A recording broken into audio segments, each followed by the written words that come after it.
नमस्कार मित्रांनो, मी दीपक काळजे तुमचं आपल्या यूट्यूब चॅनलवर स्वागत आहे. चला आपण आता सरळ व्याजाचं दुसरा पार्ट घेऊन येत आहोत. इथं आपल्याला उदाहरण दिले 10 20% दराने एका रकमेची दामदुप्पट किती वर्षात होईल, म्हणजे आपल्याला वर्ष काढायचं आहे. इथं आपल्याला व्याजाचा दर दिले 20%, पण रक्कम दिली नाही आपल्याला. आणि आपल्याला आता रक्कम दिली नाही पण दाम दुप्पट करायचं आहे. म्हणजे जी रक्कम असेल आपली, उदाहरणार्थ आपल्याला 100 रुपये आपण व्याजाने घेतलं ते, आणि तिची दुप्पट झाली, म्हणजे दाम दुप्पट म्हणजे दुप्पट, म्हणजे ते 200 रुपये झाले. म्हणजे किंमत कितीनं वाढली? 100 वाढली. आणि व्याजाचा दर काय सांगेल त्यानं आपल्याला 20 रुपये. म्हणजे जर आपण 100 रुपये किंमत अजून धरली, म्हणजे गृहीत धरली की आपण 100 रुपये व्याजाने गेले, तर याचं 1 पुढे हे 10% म्हणजे 10 रुपये आले. तर 20% म्हणजे किती? गुन्ह्याला 2, म्हणजे 10% गुन्ह्याला 2 झाले 20%, म्हणजे 20 रुपये. जे एका वर्षामध्ये 20% रक्कम वाढ होते, बरोबर. तर आपल्याला किती वर्षामध्ये दुप्पट झाली व सरळ व्याजानं? जर एका वर्षामध्ये 20 रुपये रक्कम वाढते तर हे 200 झाली, म्हणजे आपली वाढ किती झाली? 100 झाली. त्याला भागेला 20 बरोबर 5, म्हणजे 5 वर्षामध्ये किंमत हे दुप्पट होणार आहे. चला पुढचं उदाहरण बघू. आता 10% दराने एका रकमेची दाम तिप्पट, म्हणजे तिप्पट झाली वाढी, तर किती वर्षात दाम तिप्पट झाली आहे? तर किती वर्ष लागेल मग? तर 10% दर म्हणजे जे 100 रुपये आपले, हे 100 जे ते तिप्पट झाली, दाम तिप्पट म्हणजे 300 झाली. वाढ किती झाली? म्हणजे 200 रुपये वाढ झाली. तर किती वर्षामध्ये? तर आपलं 10% दर दिले. ह्या 100वर जी आपली मूळ किंमत आहे तिच्या 10% म्हणजे 10 रुपये, म्हणजे एका वर्षामध्ये 10% 10 रुपयानं वाढते, 10 रुपयानं वाढ होते. तर आपल्याला आत्ता आपली एकूण वाढ झाली 200 रुपये. तर एका वर्षामध्ये 10 रुपये वाढते आपली किंमत. तर त्या 200 रुपये वाढले की नाही आपली, त्याच्यासाठी आपल्याला या 10नं भागावं लागेल. म्हणजे एका वर्षात 10 वाढते, 10 एक 10, म्हणजे 1 शून्य गेला 1 शून्य गेला, तर 20 वर्ष लागेल आपल्याला. त्याचं उत्तर आहे 20. आता हे नवीन उदाहरण आहे. हिच्यात आपल्याला एका रकमेचे 4 वर्षाची रास दिले. रासमध्ये मुद्दल पण असते आणि व्याज पण असतं. 4 वर्षाची रास म्हणजे हिच्यामध्ये व्याजदर सुद्धा आहे आणि मुद्दल पण आहे. तर व 3 वर्षाची रास किती दिली आपल्याला? 6,500 रुपये आहे.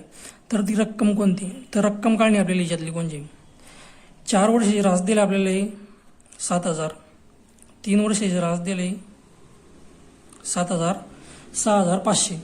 तर एका वर्षाचा गॅप याच्यामध्ये, म्हणजे 3 वर्षात एवढी होते तर 4 वर्षात एवढी होते, म्हणजे 500 रुपयानं वाढ होते व्याज रास एका वर्षामध्ये, म्हणजे 500 रुपयानं वाढ होते.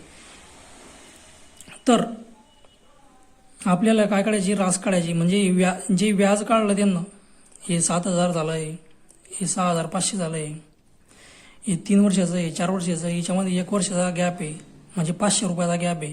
म्हणजे एका वर्षामध्ये 500 रुपये व्याज वाढ राहिलं आहे. तर या 4 वर्षामध्ये 7,000 आहे, म्हणजे या 4 वर्ष गुन्ह्याला 4 करायचं, 4 वर्ष आहे ना. तर आपलं व्याज हे 2,000 झालं आहे या 4 वर्षामध्ये. त्या 7,000मधून 2,000 गेले, उरले 5,000,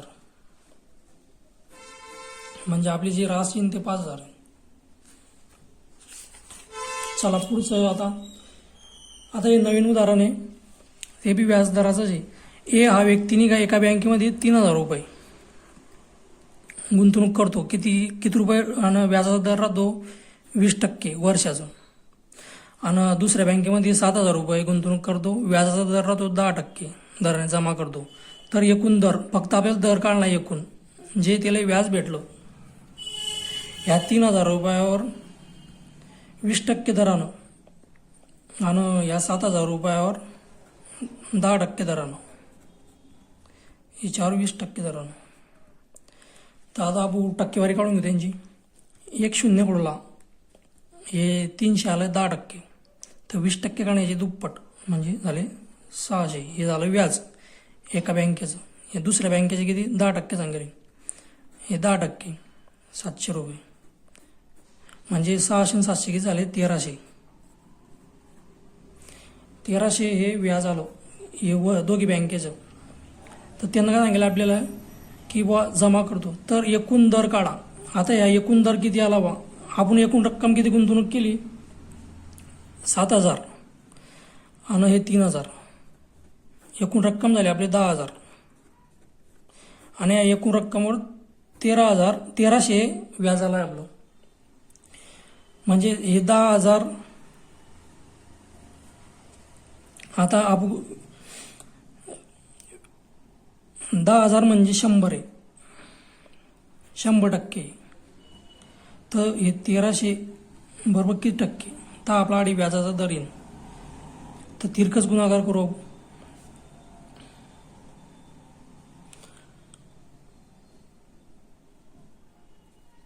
1300 गुणला 100 भागिले 10,000. 1 2 3 1 2 3 1 1 उरले 13, म्हणजे आपलं उत्तर आहे 13%. जो आपला एकूण दर आला तो 13% आला. चला आता पुढचं उदाहरण आपण याच्यावरच आहे ते बघू.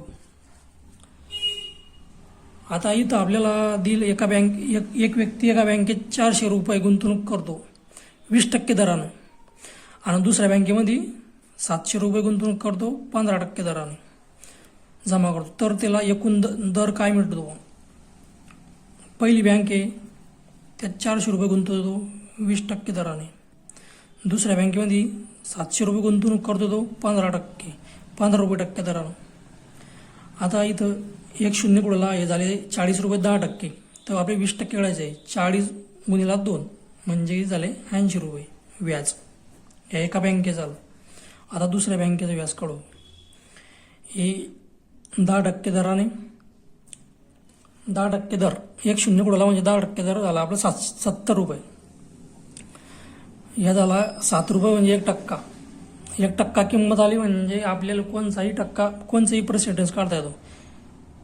हे 7 म्हणजे 1% आपल्याला किती सांगितले 15% सांगितले. 7 गुणिला 15, 15 7 105 म्हणजे 105 रुपये दुसऱ्या बँकेचं व्याज आलं. आणि पहिले 80 आणि 105 किती झाले 185 व्याज आलं. एकूण व्याज आपल्याला 185 भेटलं दोघी बँकेचं. तर त्यानं काय सांगितलं आपल्याला दर काढावा किती % दरानं भेटलं हो तुम्हाला व्याज. तर आपली एकूण रक्कम किती 400 आणि 700 किती झाले 1100. या 1100 आपली एकूण रक्कम आहे. एकूण रक्कम म्हणजे 100% किंमत आहे आपली. या 100%वर आपल्याला 185 व्याज भेटलं. तर टक्केवारीचा दर काढणार आपल्याला किती टक्के. तिरकस गुणाकार करून घ्यायचा. 185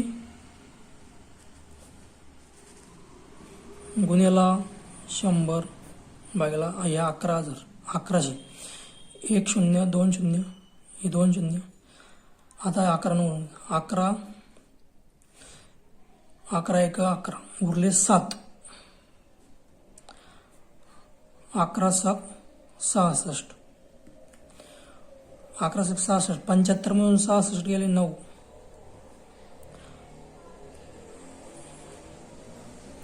9 आले भाग जात नाही. 11 नंतर टिंब घेतला आपण. 11 0 घेतला. 11 9 11 8 800 उरले 2 गेला 0. 11 1 11 म्हणजे 16.18 हे उत्तर आहे आपलं. आपल्याला एवढा भागाकार करायची गरज नसते. जर 16 पण आलं तर इथं ऑप्शनमध्ये बघू शकतो की 16 कुठं आहे ते उत्तर क्लिक करू शकतो. चला मित्रांनो, जर तुम्हाला हा व्हिडिओ आवडला असेल तर तुम्ही मुलांपर्यंत पोहोचा. लाईक करा, शेअर करा, कमेंट करा आणि सबस्क्राईब करा चॅनल. आणि आपल्या विद्यार्थी मित्रांना पोहोचवा. सरळ व्याज हे सूत्रावर न चालवता आपण स्वतः याच्यानं काढू शकतो आपल्या ट्रिकनं. मी तुम्हाला पुन्हा एकदा सांगतो की सरळ व्याज नेमकं कसं काढायचं. हे 10,000 रुपये आपल्याला किंमत दिली. या किंमतवर जर एक शून्य कुडवला तर हे 1,000 उरले तर हे 10% किंमत आली. अजून एक शून्य कुडवला तर हे 100 आले तर हे 1% किंमत आली. 1% आलं म्हणजे आपल्याला आपल्या उदाहरणामध्ये कोणतीही रक्कम काढता येते. एकदम सोपं आहे मित्रांनो. आपल्याला काही सूत्राचा वापर न करता स्वतः उदाहरणं सोडवता येतात. फक्त जर जे मी सांगितलंय ते फॉलो करायचं फक्त. चालेल मित्रांनो.